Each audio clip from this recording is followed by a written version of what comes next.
Fala aí, meu povo, beleza? Vamos lá fazer uma revisãozinha aqui de principais tópicos, se é que eu posso dizer assim, do nosso direito administrativo para o nosso exame de número 39 da OAB, tá? Então, a minha preocupação é trazer para você tópicos que eu sei que são complexos ou que pode ser que você não tenha dado muita atenção, porque às vezes a galera meio que ignora, mas que são tópicos muito explorados pela FGV na hora do seu exame, tá? Vamos lá falar sobre administrativo, quero trazer alguns tópicos importantes para você, dentre eles, um dos tópicos que eu sei que a galera até hoje se confunde muito, mas que é fácil pra caramba, e eu vou esquematizar para você do jeito que eu esquematizo meus presenciais sempre, e nenhum aluno meu erra, só erra se esquecer, e aí eu mando pessoas lá visitarem esse aluno, essa aluna, para poder dar uma prensa, né, para se ligar no futuro, porque eu sou uma pessoa violenta, mentira, mas pelo amor de Deus, né, esse assunto aqui ele é complicado sim, mas com o jeitinho que eu vou te mostrar, se você errar, eu vou ficar muito chateado, se você errar, eu vou ficar com muita vontade de te visitar também.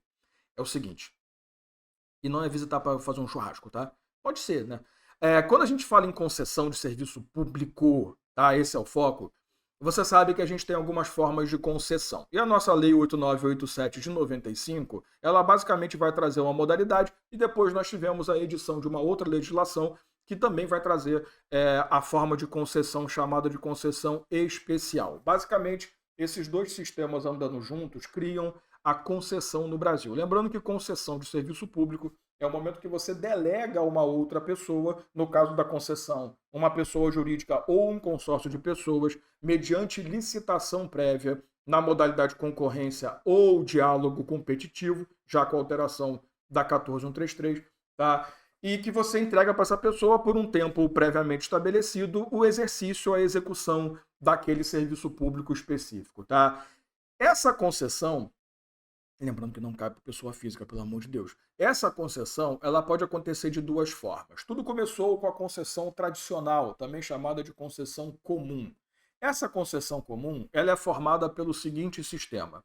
Você vai ter o poder concedente, que é o poder público, quem vai conceder. Você vai ter o concessionário ou a concessionária, que é quem vai receber a concessão, e você vai ter o usuário do serviço, tá? Você vai ter ali, eu vou colocar o usuário mesmo, tá? Do serviço, que é quem vai custear esse serviço.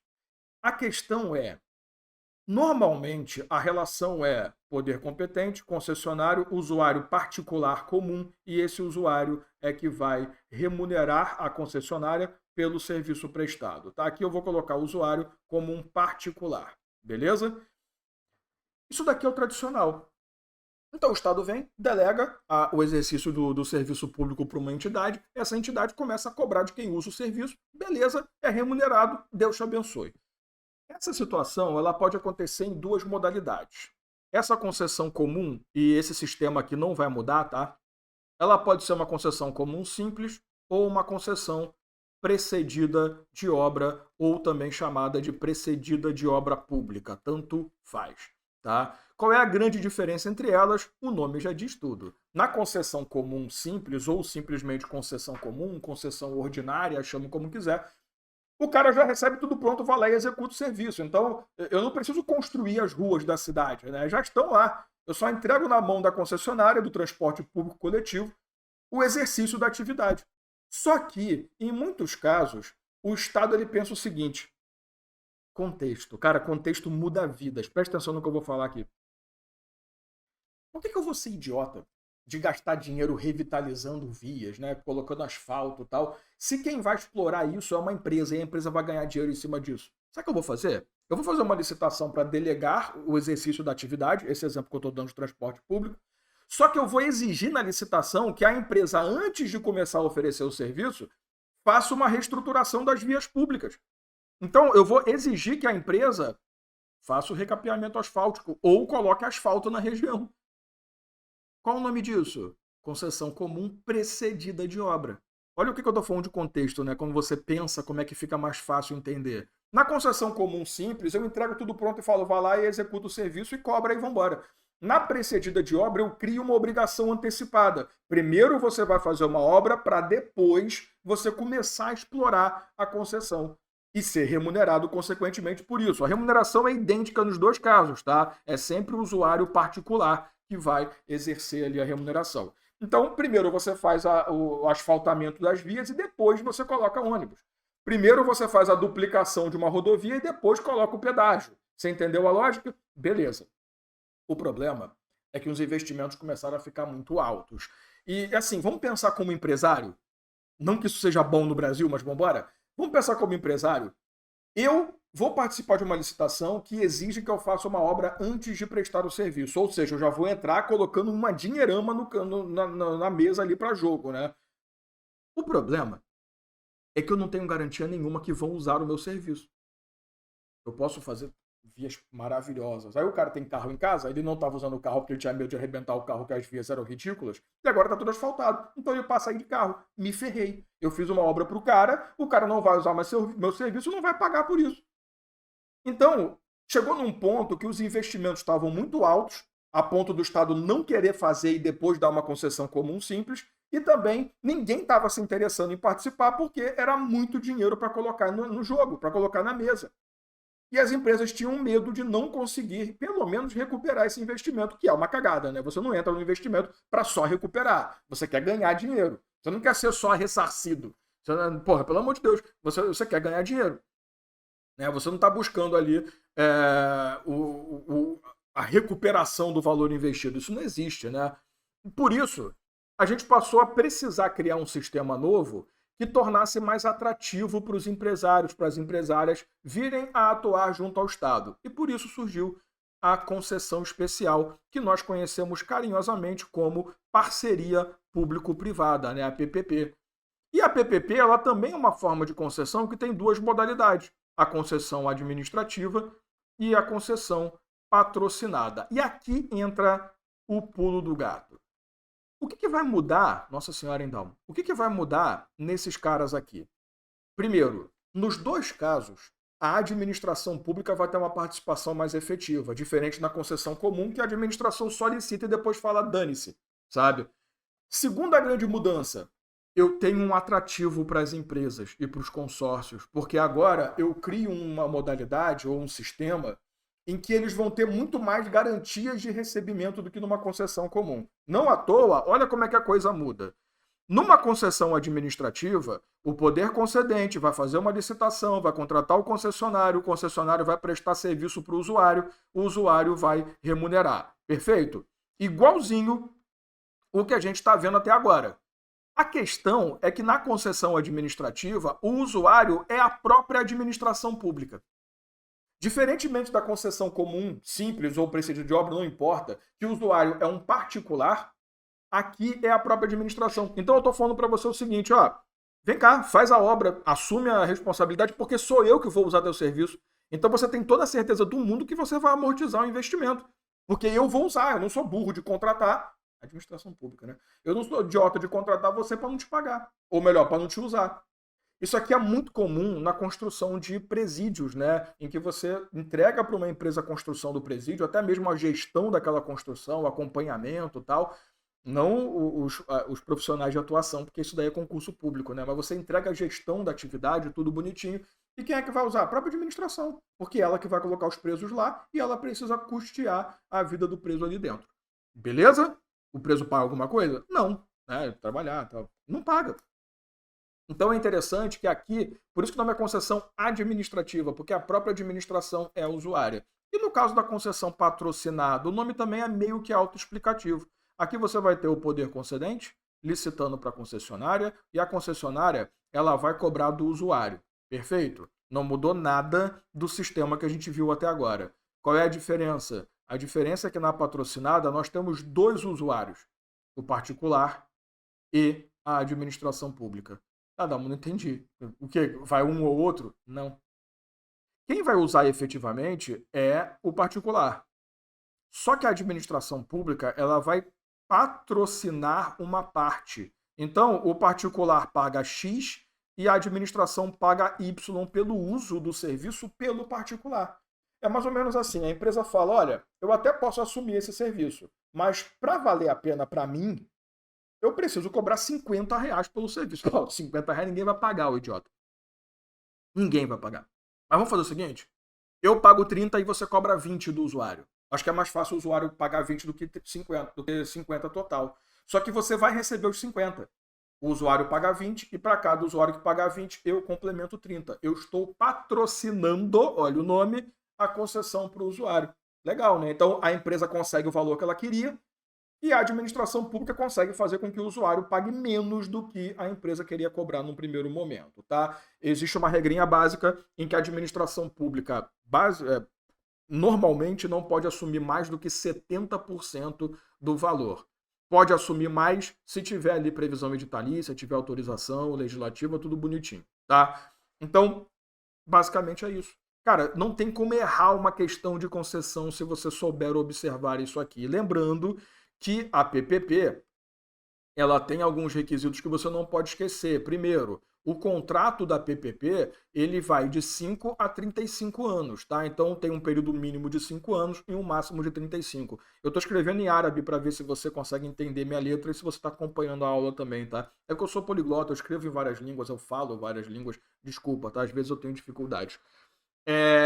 A PPP, ela também exige que você tenha um contrato com valor mínimo de 10 milhões de reais. Abaixo disso vai ser uma concessão comum.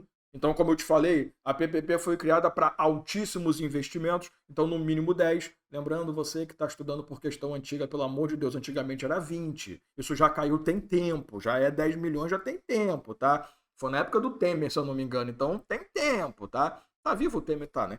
Um abraço, Temer. Outra coisa que a PPP vai estabelecer uma responsabilidade solidária, que a gente chama de compartilhamento de riscos, né? Então, claro, a PPP, ela é uma parceria público-privada, mas que é gerida por alguém. Não à toa, a gente tem que criar uma sociedade de propósito específico para gerar esse cara, né? Para gerir esse cara de propósito específico. Né? Então, essa SPE, ela vai gerir a PPP. Logo, qualquer M que der na relação, os dois respondem em igualdade, tanto particular quanto público. Tá? Lembrando que, olha só, a FGV adora cobrar esse ponto aqui. Tá? A sociedade de propósito específico, ela não precisa estar criada para participar da licitação. Para participar, basta um protocolo de intenções para surgir a sociedade na necessidade. Quando que é a necessidade? Assinatura do contrato. Então a lei só exige que a sociedade esteja constituída quando for assinar o contrato. Até porque não tem lógica eu exigir que você crie uma pessoa jurídica, participou da licitação, perdeu, desfaz. Depois cria outra, perdeu, desfaz. Não, pô. Se você ganhar, para assinar contrato, eu exijo que você crie a pessoa jurídica que vai gerir. Se não, vá para casa do caramba. Tá? Então, por isso que eu não preciso ter a sociedade criada. Eu preciso apenas de uma intenção de todos no surgimento da sociedade. Mostrar que nós estamos, sim, de acordo com essa ideia. Beleza? Próximo tópico. Eu queria falar sobre alterações legislativas recentes. Na verdade, a grande maioria 2021, né?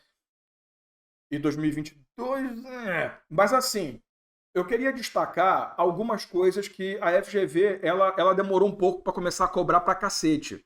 Né? Não que não está cobrando, tá? Decisão coordenada já cobrou umas 2, 3 questões aí, fácil.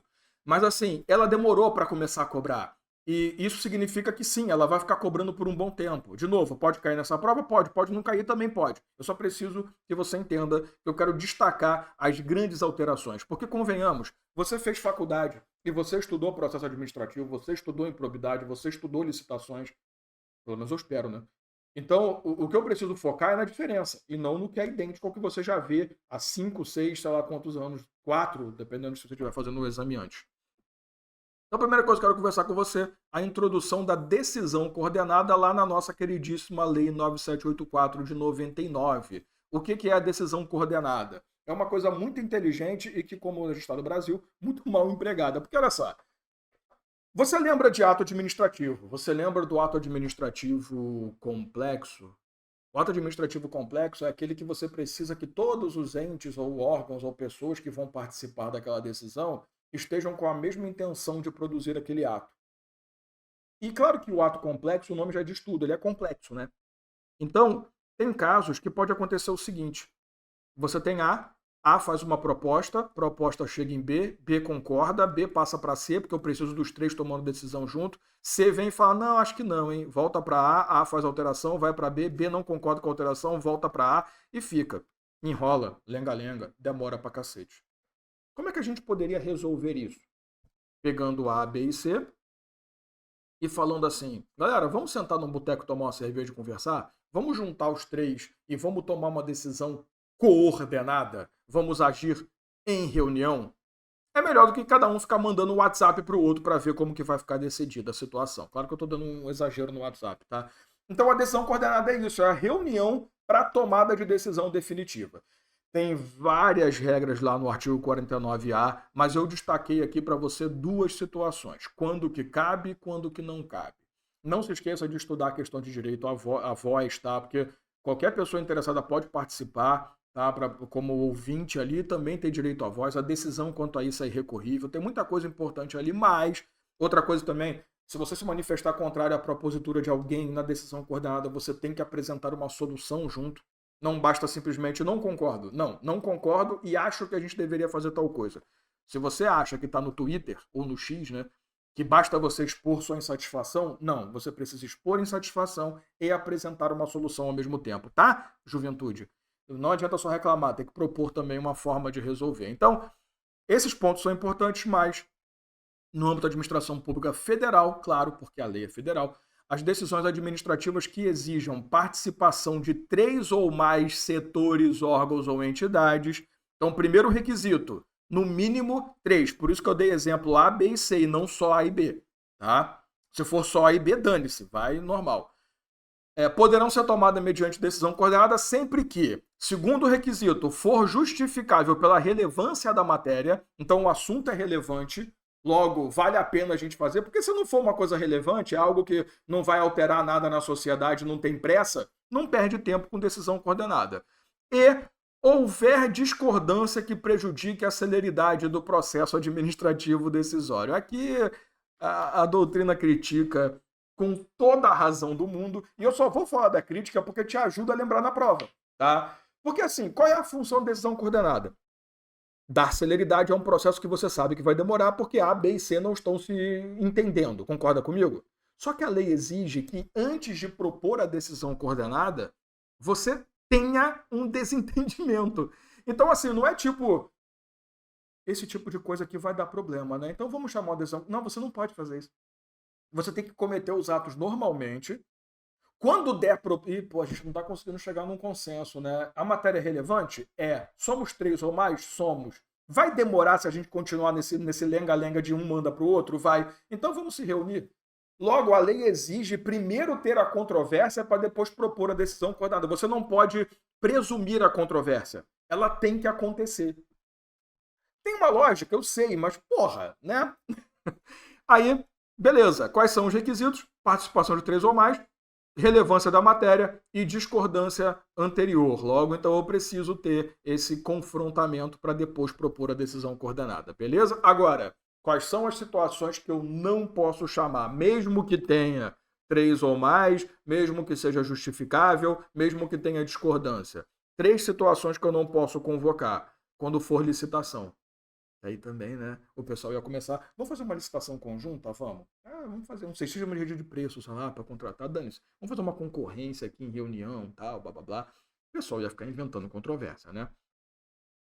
Tudo que for relacionado ao poder sancionador, então decisões punitivas, né? O tal do direito administrativo sancionador. Então, tudo que for um processo administrativo que pode gerar punição. O processo administrativo de responsabilidade, né? De responsabilização lá da lei anticorrupção. O processo administrativo disciplinar do nosso estatuto, o processo administrativo de apuração de infração ética do Código de... Não interessa se vai punir, não pode ser por decisão coordenada, até porque você tem que garantir contraditório, ampla defesa, devido processo legal, tem uma lógica. E também não pode ser convocado se estiverem envolvidos autoridades de poderes distintos. Então, se A, B e C são do executivo, do judiciário ou até do legislativo, tá? Só que tomando uma decisão administrativa, claro, tudo bem. Agora, se A e B são do judiciário e C é do executivo, não dá para chamar decisão coordenada. A gente vai ter que esperar a boa vontade das Cinderelas e dos príncipes encantados tomarem uma decisão em reunião. Belezinha? Só isso. Só para chamar a atenção. Outra coisa, improbidade administrativa. Eu destaquei uma coisinha aqui que a gente também esquece. Você sabe que a lei de improbidade ela foi praticamente reescrita, né? E muita coisa se manteve, eu sei, mas que até o pessoal, nova lei de improbidade. Não existe nova lei de improbidade. A lei de improbidade é a mesma, 8429.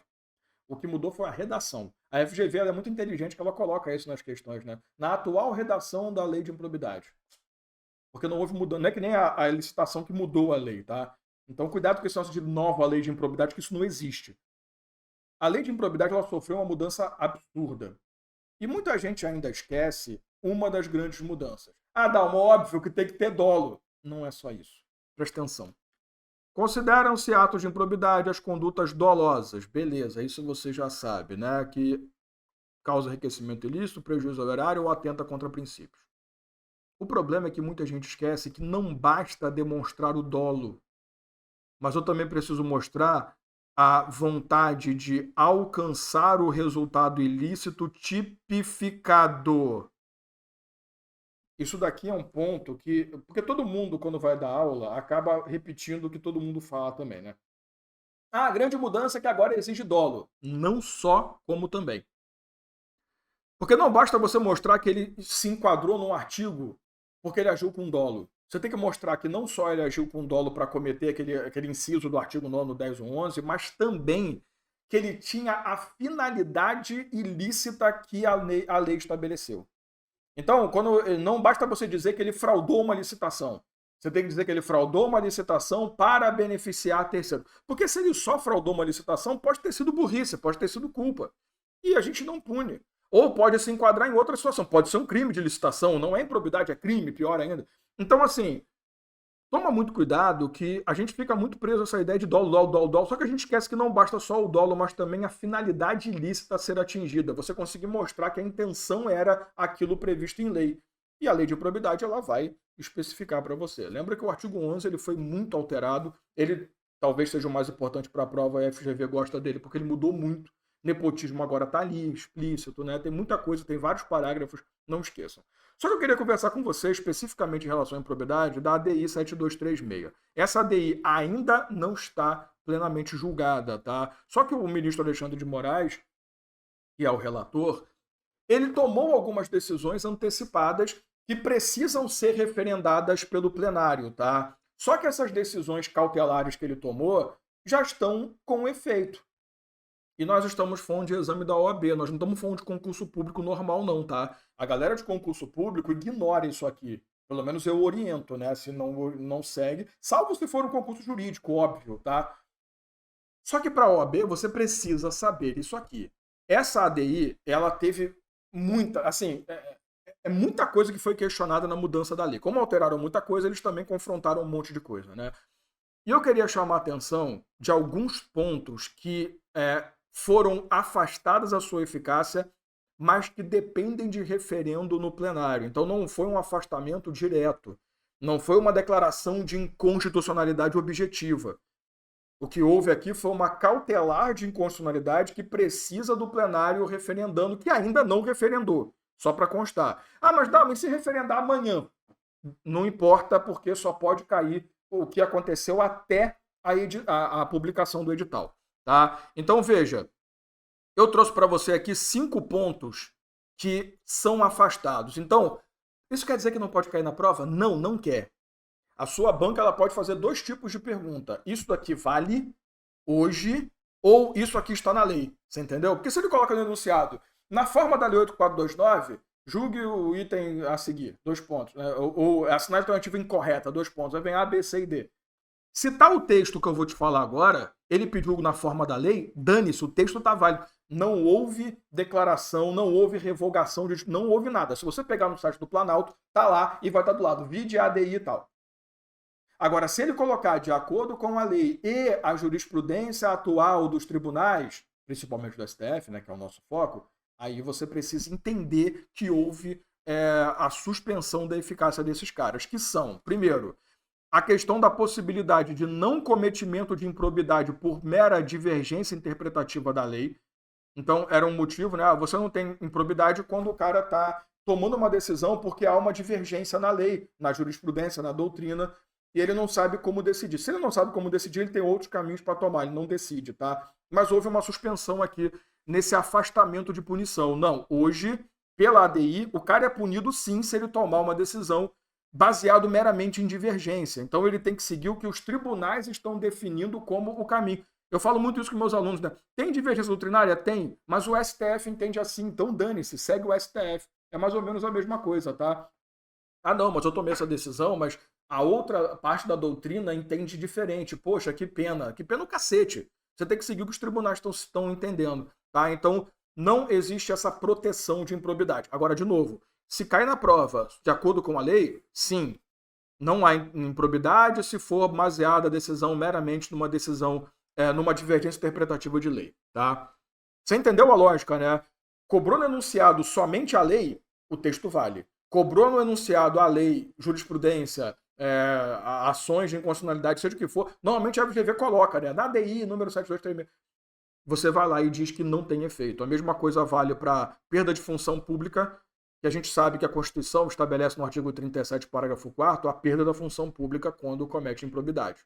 Só que a lei veio dizendo o seguinte: você só vai perder a função no vínculo de mesma qualidade de natureza que você cometeu à época, que você tinha à época que cometeu o ato de improbidade. Então houve essa vinculação pela lei.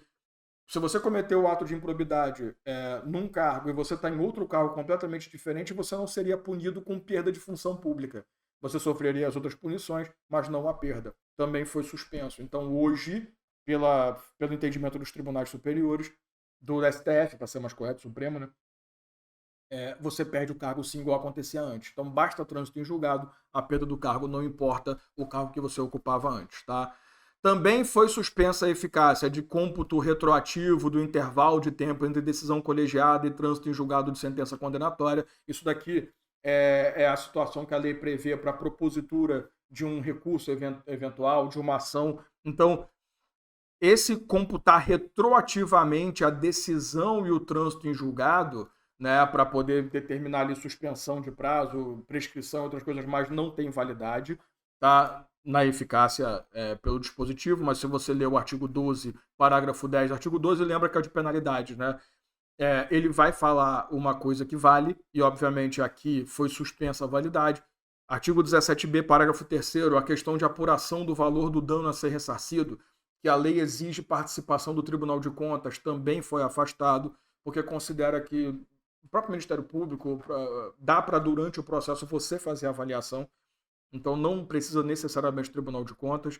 E o artigo 21, parágrafo 4º, que fala que a absolvição criminal em ação do mesmo fato não permitiria a propositura da ação de improbidade, o que também é um absurdo, que a gente sabe que nem toda absolvição criminal gera automaticamente a absolvição administrativa, ou aqui no caso, uma absolvição de procedimento de improbidade. Lembrando que não é uma ação civil pública, agora está explícito na lei, eu sempre falei essa porra, mas agora está na lei.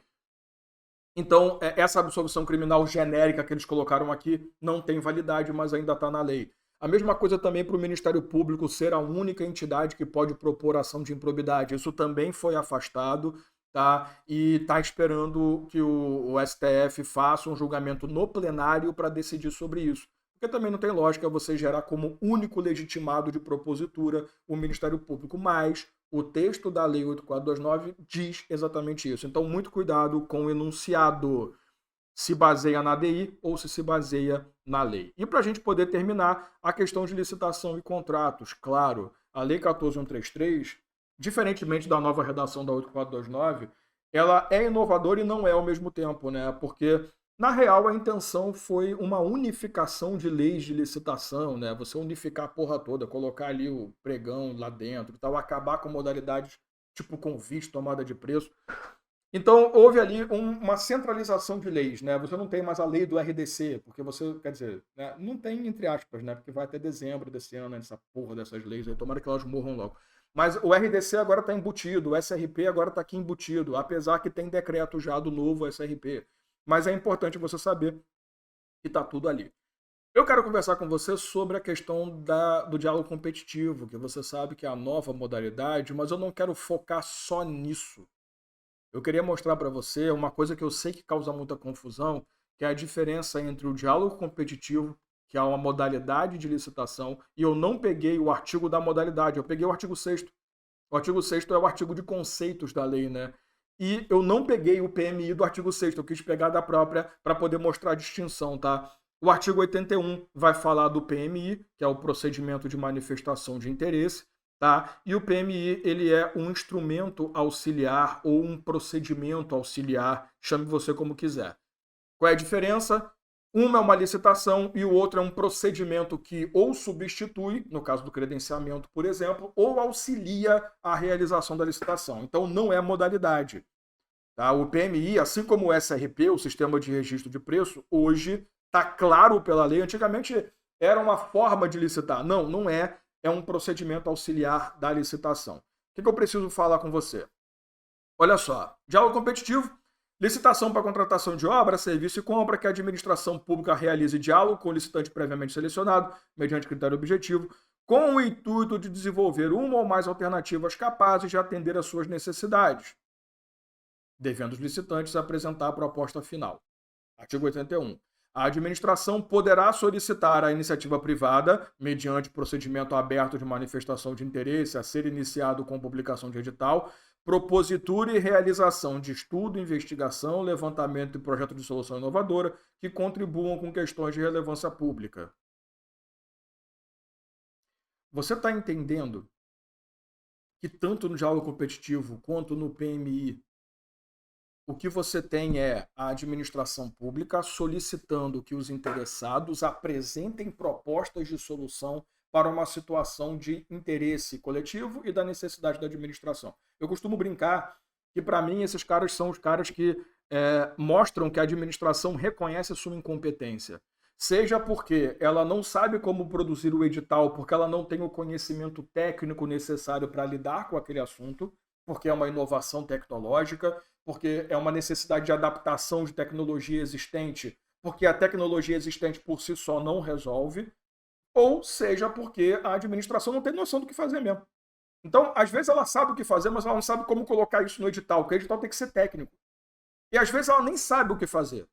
Nos dois casos, o que ela está fazendo é convocando empresas do setor para apresentarem soluções. Ó, galera, eu não sei o que fazer, então alguém me ajuda. Porque com essa informação que vocês me derem, eu vou conseguir fazer um edital melhor. Sabe qual é a diferença? Porque as duas têm a mesma função, você entendeu? Entendeu, né? No diálogo competitivo, nós estamos diante de uma licitação. No procedimento de manifestação de interesse, estamos diante de um instrumento auxiliar ou um procedimento auxiliar. Aí você fala, tá, Dalmo, não adiantou nada, você acabou de falar isso. Mas essa é a resposta. Eu já escutei até professor falando, o diálogo competitivo são duas licitações. Não, não são. É uma licitação em duas etapas. Isso não existe, duas licitações. Porque como é que funciona? Quando a administração convoca os interessados no diálogo competitivo, ela deu início à licitação e ela fez a primeira etapa, que chama-se diálogo. Depois do diálogo, ela vai abrir a segunda etapa, que é o quê? A competição, diálogo competitivo. Nessa primeira etapa, as empresas apresentam soluções. A administração seleciona uma e essa solução vai embasar o edital da segunda etapa, mas não é o edital da licitação em si, porque ela já produziu um edital aqui para convocar os interessados. Ela só vai complementar a ação licitatória com um edital para licitação. Por isso que ele fala, devendo o licitante apresentar a proposta final após o encerramento do diálogo. Então, eu tenho a licitação já andando. O diálogo é uma etapa. Os caras vão apresentar a proposta final e escolhemos o vencedor. Qual é a diferença do PMI? No PMI, você convoca o PMI, você tem a etapa do diálogo e, se a administração quiser, ela vai abrir uma licitação para poder fazer o quê? A concorrência. Eu estou só fazendo uma comparação, tá? No PMI, você que participou não tem garantia nenhuma que a administração vai licitar. Às vezes ela só quer saber. Ela fez ali uma comunicação. Galera, eu queria saber se tem solução. Tem? Ah, gostei. Obrigado, hein? Vão todos para casa do cacete que eu não preciso de vocês mais. No diálogo competitivo, nós já temos a licitação instaurada. Estamos apenas cometendo os atos necessários para ter um edital de qualidade. No PMI, você tem uma mera consulta. Por isso que ele fala aqui, ó, a administração pode solicitar à iniciativa privada propositura e realização de estudo, investigação. Mas eu não estou falando, eu vou licitar. Se você quiser, tanto que a lei fala o seguinte, ó, se você participou do PMI, você fez estudos, gastou dinheiro com estudos, tal, esse valor que você gastou com estudo, você não vai cobrar do Estado, não. O Estado pode colocar na licitação depois que o vencedor tem que pagar os estudos para o cara? Sim, pode colocar. Mas não tem obrigação nenhuma. Então você, quando participa do PMI, não pode chegar depois e falar: olha, eu gastei um dinheirinho para poder fazer, você resolveu não licitar, dá para ressarcir? Não. Então você entendeu? Diálogo competitivo é uma licitação. PMI é um procedimento anterior à eventual licitação. Eu não tenho garantia nenhuma. No resto, eles têm a mesma função: consultar quem sabe para ajudar a produzir um edital de qualidade. Tá? Então, como eu te falei, a minha intenção aqui era te mostrar os tópicos que eu considero muito relevantes, que provavelmente você ignorou, ou talvez você não tenha dado atenção, ou talvez você dê atenção, mas ainda ficou alguma dúvida. Mas a minha ideia é melhorar a sua preparação. Eu não estou te preparando para o exame 39. Pelo amor de Deus, você já está preparado, já está preparado. Eu estou apenas dando uma melhorada, dando um brilhantismo na sua preparação. Eu sou foda, né? Mentira. Mas é isso. Espero que tenha sido legal para você, que eu tenha conseguido compartilhar algumas informações legais. A gente se vê aí na segunda fase. Nós teremos coisas importantes para a segunda fase. Continua seguindo no canal aqui. Se você não segue, não está inscrito, não está inscrita, se inscreve logo, ativa o sininho, porque segunda fase a gente vai ter movimento aqui, tá? Se você for fazer tanto constitucional quanto administrativo, você vai gostar. Beleza? Até a próxima.